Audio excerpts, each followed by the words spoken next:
اعوذ باللہ من الشیطان الرجیم بسم اللہ الرحمن الرحیم السلام علیکم ورحمۃ اللہ وبرکاتہ۔ وعلیکم السلام ورحمۃ اللہ وبرکاتہ۔ آج کون سا روزہ ہے؟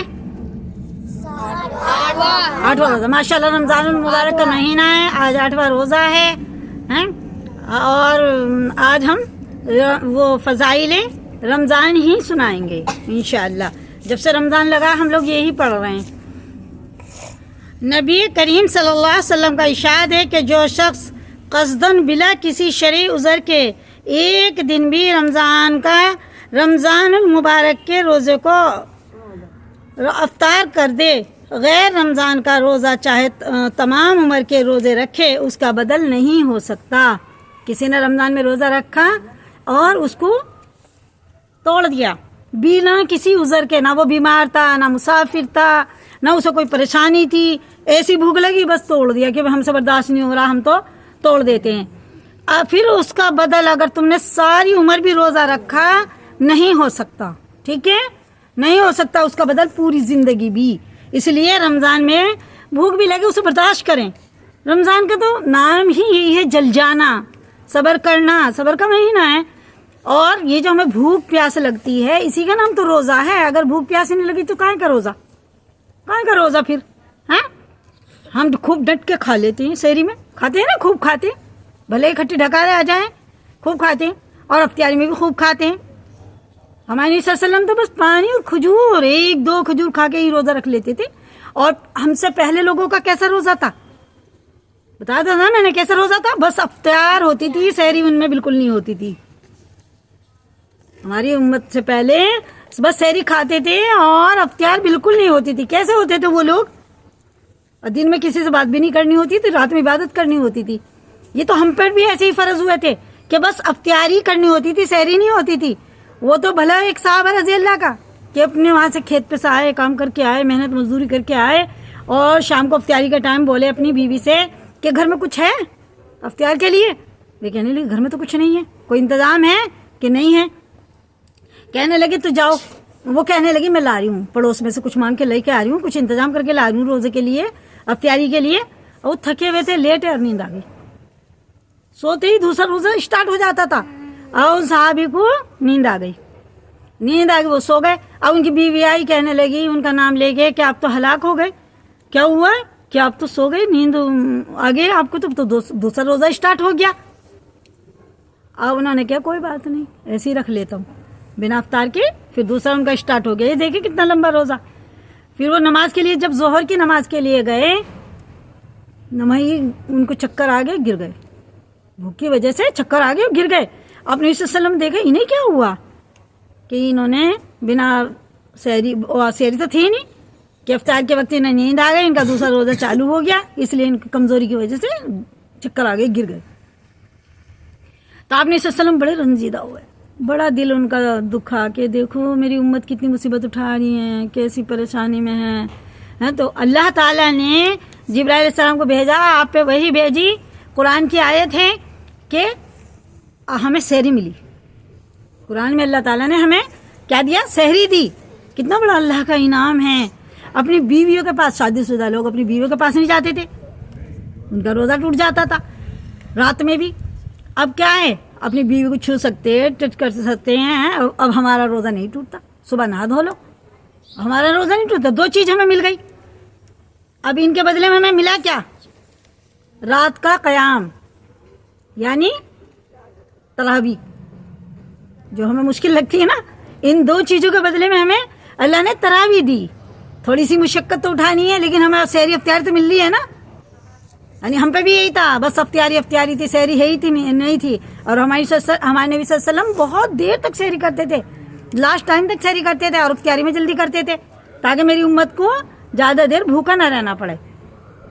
ایک بار حضرت بلال، آپ نے صلی اللہ علیہ وسلم کچھ کھا رہے تھے اور حضرت بلال رضی اللہ کہنے لگے کہ آپ نے صلی اللہ علیہ وسلم رک جائیں، اب نہ کھائیں، میں اذان دینے کے لیے جا رہا ہوں، اب ٹائم ختم ہو چکا ہے۔ آپ نے صلی اللہ علیہ وسلم کھاتے رہے۔ حضرت بلال رضی اللہ، ایک عورت صحابیہ تھی، ان کے چھت پہ چڑھ کے اذان دیتے تھے۔ اب وہ جیسے چڑھنے لگے انہیں یاد آیا کہ کہیں دیکھ تو لو ایک بار، اور آپ نبی صلی اللہ علیہ وسلم کہیں ابھی رکے کھا ہی رہے ہیں. وہ آئے تو دیکھ رہے تو کھا رہے ہیں. کہنے لگے آپ نبی صلی اللہ علیہ وسلم ٹائم ہو گیا ہے، آپ رک جائیں، اب مت کھائیں، میں اذان دینے جا رہا ہوں. پھر کہنے لگے اللہ کی قسم ٹائم ہو گیا ہے، آپ رک جائیں، کھانا نہ کھائیں. آپ نے صلی اللہ علیہ وسلم نے کہا بلال تیرا بھلا ہو، اگر تو قسم نہ کھاتا تو میرا اللہ کبھی صبح نہ کرتا جب تک میں کھاتا رہتا. یہ تو تیری قسم کی وجہ سے اللہ نے صبح کر دی اور میں رک گیا. اور حضرت علی رضی اللہ کہتے ہیں کہ اگر بلال رضی اللہ ایسا نہ بولتے نا، قسم نہ کھاتے، تو اللہ نے ان کی قسم کی لاز رکھ لی. تو جب تک آپ نبی صلی اللہ علیہ وسلم کھاتے رہے تھے صبح ہوتی ہی نہ. پھر آپ نبی صلی اللہ علیہ وسلم رک گئے اور بلال رضی اللہ نے اذان دی. ایسے ہی افطاری کا ایک شخص اوپر چڑھ جاتا تھا اونچی پہاڑی پہ کسی اونچی جگہ پر، اور وہ بتاتا تھا کہ اب سورج بالکل چھپ گیا. پہلے یہ گھڑی تو نہیں تھی، پیکر تو نہیں تھے، تو بس وہ سورج دیکھ کے جیسے ہی چھپتا تھا تو افطار کر لیتے، افطار میں جلدی کرتے تھے. تو اس نے کہا، وہ اوپر چڑھ گیا تو بھولے سے انہیں صحابی کو پتہ چل لگا کہ افطاری کا ٹائم ہو گیا. انہوں نے بول دیا وہ افطاری کر لی. اب بعد میں سورج بعد میں نکلا.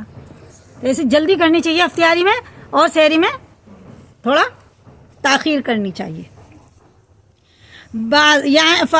فائدہ بعض علماء کا مذہب جن میں حضرت علی کریم اللہ وجہ وغیرہ حضرات بھی ہیں، اس حدیث کی بنا پر یہ ہے کہ جس نے رمضان المبارک کے روزے کو بلا وجہ کھو دیا اس کی قضا ہو ہی نہیں سکتی. جان بوجھ کر چھوڑ دیا تو اس کی قضا تو ہو ہی نہیں سکتی کتنے بھی رکھو.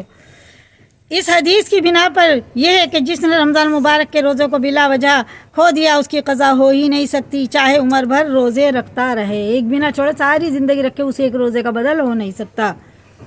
مگر جمہور فقہ کے نزدیک اگر رمضان کا روزہ رکھا ہی نہیں تو ایک روزے کے بدلے ایک روزے سے قضا ہو جائے گی. کسی بیماری یا کسی اور وجہ سے روزہ نہیں رکھا تو ایک روزہ چھوڑا تو ایک کی قضا ہو جائے گی. اور اگر روزہ رکھ کر توڑ دیا تو قضا کے ایک روزے کے علاوہ 2 مہینے کے روزہ کفارے کے ادا کرنے سے فرض ذمے سے ساقط ہو جائے گا. اگر ایک روزے کے علاوہ 2 مہینے کے روزے رکھے جائیں گے، پھر کفارے کے روزے 60 روزے لگاتار رکھنے پڑیں گے. ایک روزے کے علاوہ 2 مہینے کے روزے کفارے کے ادا کرنے سے فرض ذمے سے ساقط ہو جاتا ہے. البتہ وہ برکت اور فضیلت جو رمضان المبارک کی ہے ہاتھ نہیں آ سکتی. اگر میرا بیماری کی وجہ سے کسی اور وجہ سے روزہ چلا گیا اور رمضان کے بعد پھر اسے ایک روزے کی ایک ہی روزہ رکھا جائے گا، لیکن وہ مسئلہ جو ثواب اس کو ملتا رمضان میں اب نہیں ملے گا، مگر یہ فرض اتر جائے گا، اس کا ادا کرنے سے فرض میں سے ساقط ہو جاتا. البتہ وہ برکت اور فضیلت جو رمضان المبارک کی ہے ہاتھ نہیں آ سکتی. اور اس حدیث پاک کا مطلب یہی ہے کہ وہ برکت ہاتھ نہیں آ سکتی جو رمضان شریف میں روزہ رکھنے سے حاصل ہوتی. یہ سب کچھ اس حالت میں ہے کہ بعد میں قضا بھی کر لے. اور اگر سرے سے رکھے ہی نہیں، کچھ لوگ تو رکھتے ہی نہیں نا بالکل بھی، جیسا کہ اس زمانے کے بعض فساق کی حالت ہے، تو اس کی گمراہی کا کیا پوچھنا. روزہ ارکان اسلام سے ایک رکن ہے. روزہ جو ہے یہ اسلام میں سے ایک رکن ہے. 5 رکن ہیں اسلام کے: کلمہ طیبہ یعنی ایمان، نماز، زکوٰۃ، روزہ، حج. زکوٰۃ روزے سے پہلے کیوں آتی ہے؟ اگر کسی کو اللہ نے مال دیا ہے اور اس کی زکوٰۃ نہیں دی تو ہمارے روزے بھی قبول نہیں ہوئیں گے.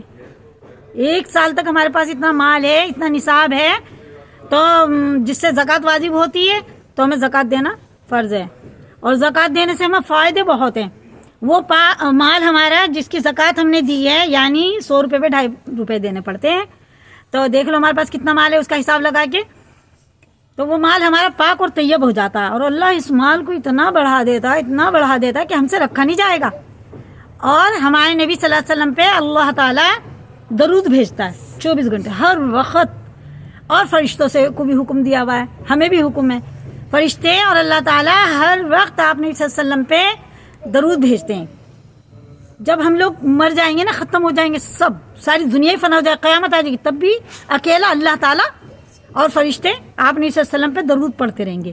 اور جب فرشتے بھی مر جائیں گے، انسان، جنات، فرشتے، زمین، آسمان، پہاڑ پہ کچھ بھی نہیں بچے گا، صرف اللہ اکیلا رہے گا، تو اللہ اکیلا ہی اپنے نبی پہ درود بھیجتا ہی رہے گا. اور زکات دینے والے پر کیا کہا اللہ تعالیٰ نے اپنی صلی اللہ علیہ وسلم سے؟ جو تمہاری امت میں زکات ادا کرے، اے نبی صلی اللہ علیہ وسلم تم ان پہ درود پڑھو۔ کتنی بڑی بات ہے، جس پہ اللہ کے فرشتے درود پڑھتے ہیں، ہمیں بھی حکم ہے، اور ان کو ہمیں درود پڑھنے کے لیے بولا، یعنی ہمارے لیے دعا استغفار کریں، اور جو زکات دیتا ہے اس کے لیے اپنے نبی صلی اللہ علیہ وسلم درود کرتے ہیں، ٹھیک ہے نا؟ تو زکات دینا بھی ضروری ہے مال کی۔ ایک رکن ہے نبی کریم صلی اللہ علیہ وسلم نے اسلام کی بنیاد 5 چیزوں پر رکھی ہے۔ کتنی چیزوں پر؟ 5۔ سب سے اول توحید، کلمہ توحید، رسالت کا اقرار کہ اللہ ایک ہے، اللہ کے سوا کوئی عبادت کے لائق نہیں، ہمارے نبی صلی اللہ علیہ وسلم اللہ کے بندے اور اس کے رسول ہیں، اقرار۔ اس کے بعد اسلام کے 4 مشہور رکن نماز، روزہ، زکوٰۃ، حج۔ کتنے مسلمان ہیں جو مردم شماری میں مسلمان شمار ہوتے ہیں، لیکن ان 5 میں سے ایک کے بھی کرنے والے نہیں۔ سرکاری کاغذ میں وہ مسلمان لکھے جائیں گے، مگر اللہ کی فہرست میں وہ مسلمان شمار نہیں ہو سکتے۔ کچھ لوگ ایسے ہیں نا، نماز بھی نہیں پڑھتے، کہاں کہ مسلمان ہیں؟ ہاں، کافر میں اور مسلمان میں کیا فرق ہے؟ کافر کے بھی شادیاں ہوتی ہیں، بچے ہوتے ہیں، وہ بھی کھاتے پیتے ہیں، اوڑھتے ہیں، پہنتے ہیں، بولتے ہیں، سب کچھ ہوتا ہے نا ان کے بھی، ہم بھی ایسے ہی کرتے ہیں۔ فرق کیا ہے؟ نماز کا فرق، صرف نماز کا فرق ہے۔ تو جب ہم نماز نہیں پڑھیں گے تو کیا ہو جائیں گے؟ کیا مسلمان بچیں گے؟ منافق ہے ایک طرح سے، کہنے کے مسلمان ہیں اور اعمال ہمارے اچھے نہیں ہیں، اعمال ہمارے مسلمانوں جیسے نہیں، ہمارا پہناوا مسلمانوں جیسا نہیں، ہماری باتیں مسلمانوں جیسی نہیں، اخلاق ہمارے اچھے نہیں، تو کہاں کے مسلمان ہیں؟ اللہ تعالی ہم سب کو صحیح اور سچا اور پکا مسلمان بنائے، آمین۔ شمار ہو سکے، حتیٰ کہ حضرت ابن عباس رضی اللہ تعالیٰ عنہ کی روایت میں ہے۔ یہ کون ہے حضرت ابن عباس رضی اللہ؟ حضرت عباس رضی اللہ کون ہے؟ بولو، کون ہے حضرت عباس رضی اللہ؟ آپ نبی صلی اللہ علیہ وسلم کے چچا۔ کتنا بتاؤ ان لوگوں کو تو سمجھ میں نہیں آتا۔ حضرت عباس رضی اللہ تعالیٰ عنہ کی روایت میں ہے کہ اسلام کی بنیاد 3 چیز پر ہے، کلمہ شہادت، نماز اور روزہ۔ جو شخص ان میں سے ایک بھی چھوڑ دے وہ کافر ہے، ٹھیک ہے؟ روزے کا انکار کر دے، نماز کا انکار کر دے، کافر ہے۔ اس کا خون کر دینا حلال ہے، ٹھیک ہے؟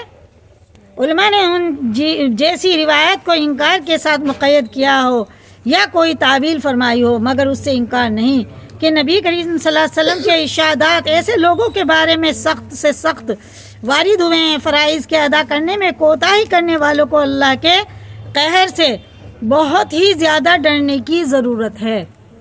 اللہ کے غضب سے، اللہ کے غصے سے ڈرنے کی ہم لوگوں کو بہت زیادہ ضرورت ہے۔ اللہ تعالی ہم سب کو ڈرنے والا بنائے کہ موت سے کسی کو چارہ نہیں، موت کا تو کوئی انکار نہیں کر سکتا نا۔ دنیا کی عیش و عشرت بہت جلد چھوٹنے والی چیز ہے، کارآمد چیز صرف اللہ کی اطاعت ہے، اللہ کے حکم کو ماننا کارآمد وہی ہے بس۔ بہت سے جاہل تو اتنے ہی پر کفایت کرتے ہیں کہ روزہ نہیں رکھتے، لیکن بہت سے بددین زبان سے بھی اس قسم کے الفاظ بک دیتے ہیں کہ جو کفر تک پہنچا دیتے ہیں۔ مثلا روزہ وہ رکھے جس کے گھر میں کھانے کو نہیں ہے۔ کچھ لوگ تو روزہ بھی نہیں رکھتے اور بولتے کیا ہے کہ روزہ تو وہ رکھے جس کے گھر میں کھانے کو نہیں ہے۔ کتنی بری بات ہے یہ، جس کے گھر کھانے کو نہ ہو یا ہمیں بھوکا مارنے سے اللہ کو کیا مل سکتا ہے؟ اللہ کو کیا ضرورت ہے ہمیں بھوکا رکھنے کی؟ نہیں، کوئی ضرورت نہیں ہے۔ یہ جو ہم روزہ رکھتے ہیں اپنے لیے رکھتے ہیں، نماز پڑھتے ہیں اپنے لیے رکھتے ہیں۔ پوری دنیا، انسان، جنات، ہر چیز، اللہ کی مخلوق اللہ کے سجدے میں پڑ جائے، اللہ کے سامنے گر جائے اور پوری زندگی پڑا رہے، اللہ کی عزت میں ذرا بھی بلندی نہیں ہوگی، اللہ کی شان نہیں بڑھے گی اتنی سی بھی۔ اب پوری دنیا کبھی بھی اللہ کی اطاعت نہ کرے، اللہ کو سجدہ نہ کرے، اللہ کی عبادت نہ کرے، تو اللہ کی کوئی شان نہیں گھٹے گی۔ اللہ تو اللہ ہے، ٹھیک ہے نا؟ واللہ اکبر ہے۔ یہ تو ہمارے فائدے کی چیز ہے، روزہ رکھنے میں، نماز پڑھنے میں ہمارا یہ فائدہ ہے۔ اللہ کو کیا مل جاتا ہے وغیرہ وغیرہ، اس قسم کے الفاظ سے بہت ہی زیادہ احتیاط کی ضرورت ہے، نہیں بولنا چاہیے ایسے، اور بہت غور و اہتمام سے ایک مسئلہ سمجھ لینا چاہیے کہ دین کی چھوٹی سے چھوٹی بات کا تمسخر اور مذاق نہیں اڑانا چاہیے۔ ٹھیک ہے نا. دین کی کسی بھی بات کا مذاق نہیں اڑانا چاہیے. بھی کفر کا سبب ہوتا ہے. اگر کوئی شخص عمر بھر نماز نہ پڑھے، کبھی بھی روزہ نہ رکھے، اسی طرح اور کوئی فرض ادا نہ کرے، بشرطے کہ اس کا منکر نہ ہو، وہ کافر نہیں. یہ منع نہ کرے کہ نماز نہیں پڑھوں گا. پڑھ رہا تھا نہیں ہے لیکن یہ نہیں کہہ رہا نہیں میں نہیں پڑھوں گا، کبھی نہیں پڑھوں گا، میں نہیں روزہ رکھتا، تو اس کا کچھ نہیں بگڑے گا، اتنا گناہ نہیں ہوئے گا. لیکن اگر بول دے میں نہیں روزہ رکھوں گا، میں نہیں نماز پڑھوں گا، تو وہ کافر ہو جاتا ہے. جس فرض کو ادا نہیں کرتا اس کا گناہ ہوتا ہے، اور جو اعمال ادا کرتا ہے اس کا اجر ملتا ہے. لیکن دین کی کسی ادنا سے ادنا بات کا تمسخر بھی کفر ہے. ٹھیک ہے، جس سے اور بھی تمام عمر کی نماز، روزے، نیک اعمال ضائع ہو جاتے ہیں. جو بھی ہم نے حج، روزے، زکوٰۃ دیے، روزے رکھے ہیں، اچھے کام کیے، تہجد پڑھی ہے، اور دین کی کسی بھی بات کا مذاق اڑا لیا تو پھر وہ بھی ضائع ہو جاتا ہے، وہ بھی ختم ہو جاتا ہے جو ہم نے کرا ہے. بہت زیادہ قابل لحاظ امر ہے، اس لیے روزے کے متعلق بھی کوئی ایسا لفظ ہرگز نہ کہیں، اور اگر تمسخر وغیرہ نہ کرے تب بھی بغیر عذر افطار کرنے والا فاسق ہے. بنا وجہ روزہ کھول دینا ٹائم سے پہلے فاسق ہے وہ انسان. حتیٰ کہ فقہ نے تصریح کی ہے کہ جو شخص رمضان میں علل اعلان بغیر عذر کے کھاوے، کچھ لوگ روزہ بھی نہیں رکھتے اور سب کے سامنے چوڑے میں بیٹھ کے کھاتے ہیں، ہاں، میدانوں میں کھاتے ہیں، چھتوں پہ بیٹھ کے کھاتے ہیں، دروازوں میں بیٹھ کے کھاتے ہیں، گلیوں میں کھاتے ہیں، سڑکوں پہ کھاتے ہیں. کہتے ہیں کیا کہتے ہیں؟ جب بندے کی چوری نہیں تو اللہ کی چوری نہیں، بندوں کی کیا چوری. کیا کہتے ہیں؟ جب اللہ کی چوری نہیں تو بندوں سے کیا چوری. کتنی بری بات ہے. ایک تو تم روزہ نہیں رکھ رہے، اوپر سے سڑکوں پہ کھا رہے ہو، پی رہے ہو، چائے چل رہی ہے، ہاں، چھتوں پہ بیٹھ کے کھا رہے ہیں، سب دیکھ رہے ہیں. بری بات ہے. اگر کسی وجہ سے ہم نے روزہ نہیں رکھا تو روزدار کی طرح رہو. بیماری کی وجہ سے یا کسی اور عذر کی وجہ سے ہم نے روزہ نہیں رکھا تو لوگوں کو سناتے نہ پھرو، بالکل روزدار کی طرح رہو. سحری بھی کھاؤ، افطاری بھی کرو، اور کچھ کھائیں تو چپکے سے کھا لو، سب کے سامنے تو نہ کھاؤ. اگر تمہارے بے روزدار کی وجہ سے کسی اور نے بھی روزہ چھوڑ دیا تو کہ وہ نہیں رکھتا تو میں بھی نہیں رکھتا، تو تمہارا گناہ ہوئے گا نہیں، اس کا بھی تمہیں مل جائے گا گناہ. اور اگر ہماری کسی نیکی کی وجہ سے کسی نے نیکی کری، وہ اتنی نماز پڑھتی میں بھی پڑھوں، وہ اتنا قرآن پڑھتا ہے میں بھی پڑھوں، ہے نا، وہ تو دیکھو کتنا پردے سے رہتی میں بھی رہوں، دیکھو تو کسی کو جواب بھی نہیں دیتی، چپ رہتی ہے تو میں بھی رہوں، تو کیا ہوگا؟ اس نے اگر ہماری کوئی نیکی دیکھ کے کسی اور نے کری تو ہمیں ہی ثواب ملے گا اس کا. اس لیے ہمیں اپنے اخلاق کو اچھا بنانا ہے. اس کو بغیر عذر کے کھائے ہوئے اس کو قتل کر دیا جائے، لیکن قتل پر اگر اسلامی حکومت نہ ہونے کی وجہ سے قدرت نہ ہو کہ یہ کام امیر المومنین کا ہے، یا تو کسی کو قتل کر دیں گے تو قتل کرنے والے کو جیل میں بھیج دیں گے. یہ تو مسلم حکومت میں ہے، چلتا ہے قرآن کا اعلان. تو اس فرض سے کوئی بھی سب کا دوش نہیں کہ اس کی اس ناپاک حرکت پر اظہار نفرت ضرور کرے. اگر کوئی روزہ نہیں رکھ رہا تو ہم قتل تو نہیں کر سکتے، انڈین قانون میں ہم تو نہیں کر سکتے، لیکن اس سے نفرت کرنی ہے ہمیں کہ یہ برا ہے، برا کر رہا ہے، جو یہ عمل کر رہا ہے نا برا کر رہا ہے، ایسا نہیں کرنا چاہیے. اور اس سے کم تو ایمان کا کوئی درجہ ہے ہی نہیں کہ اس کو دل سے برا سمجھے. حق تعالی شانو اپنے متی بندے کی تو فعل مجھے بھی نیک اعمال کی توفیق نصیب فرمائے کہ سب سے زیادہ کوتاہی کرنے والوں میں ہوں. فصل اول میں 10 حدیث کافی سمجھتا ہوں کہ ماننے والے کے لیے ایک بھی کافی ہے، جو نہ مانے اس کو تو پوری کتاب بھی کم پڑ جائے گی. ٹھیک ہے. اسی مہینے میں شب قدر آتی ہے، جو سب سے افضل راتیں ہیں. کتنی راتیں ہیں بھی؟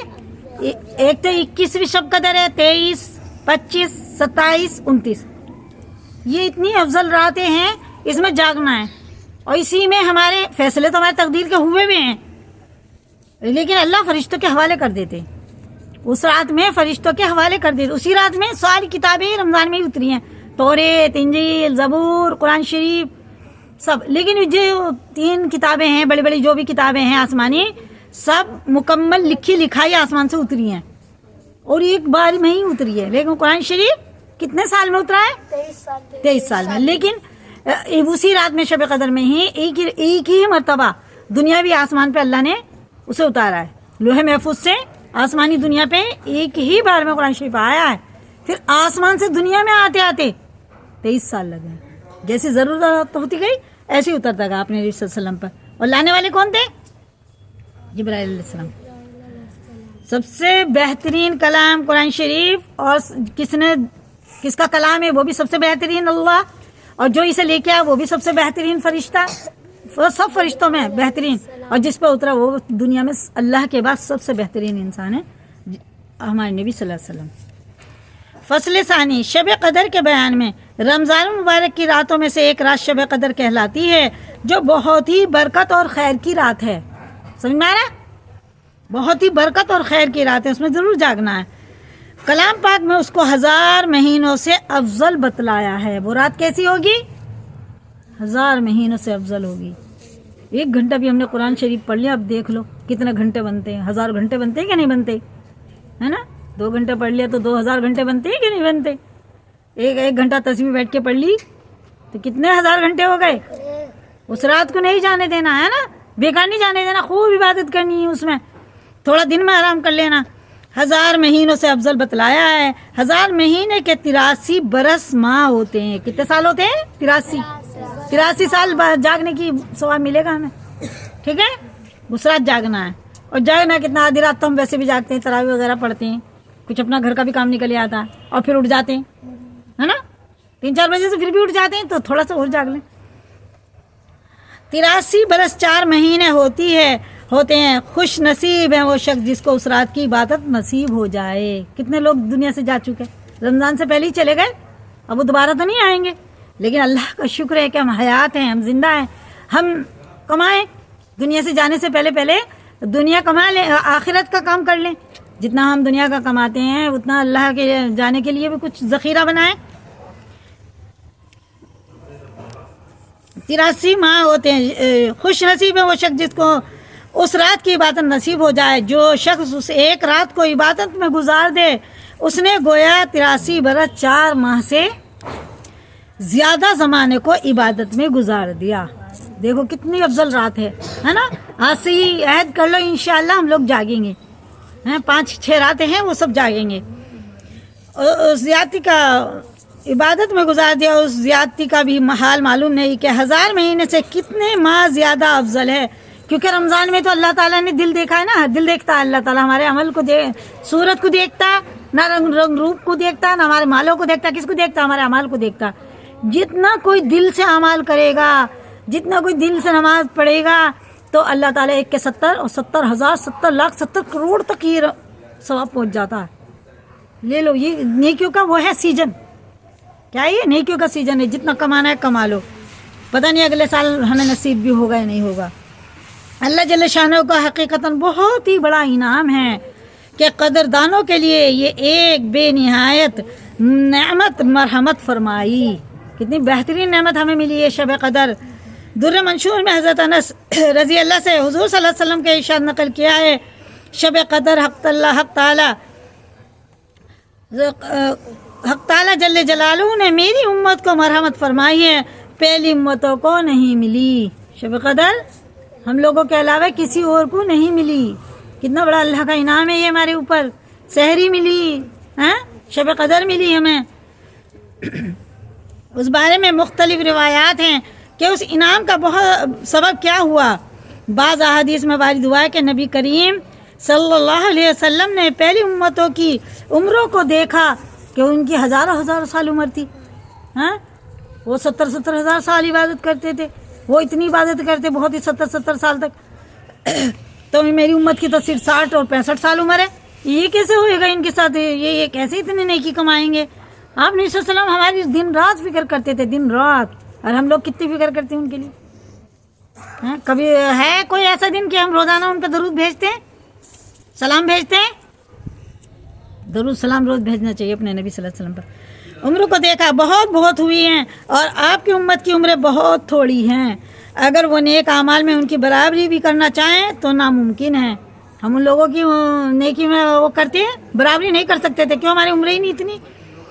اس سے اللہ کے لاڈلے نبی کو رنج ہوا. ہمارے نبی صلی اللہ علیہ وسلم کو اس بات کو سن کے رنج ہوا. اس کی تلافی میں یہ رات مرحمت ہوئی.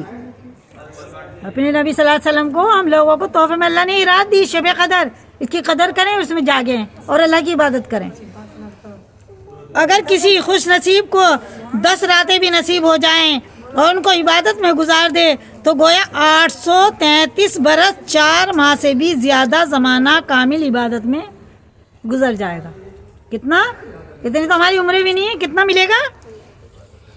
833 سال 4 ماہ سے بھی زیادہ زمانے کا مکمل عبادت میں گزار دیا اگر ہم یہ 10 راتیں جاگ لیے.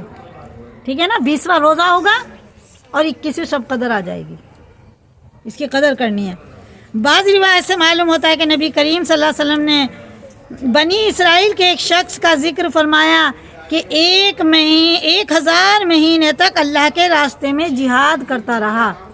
آپ نے صلی اللہ علیہ وسلم نے ذکر کرا کہ بنی اسرائیل کا ایک شخص تھا 1000 مہینے تک اللہ کے راستے میں جہاد کرتا رہا, یعنی جنگ کرتا رہا اللہ کے لیے. صحابہ رضی اللہ کو اس پر رشک آیا کہ ان نے تو بہت کچھ کما لیا.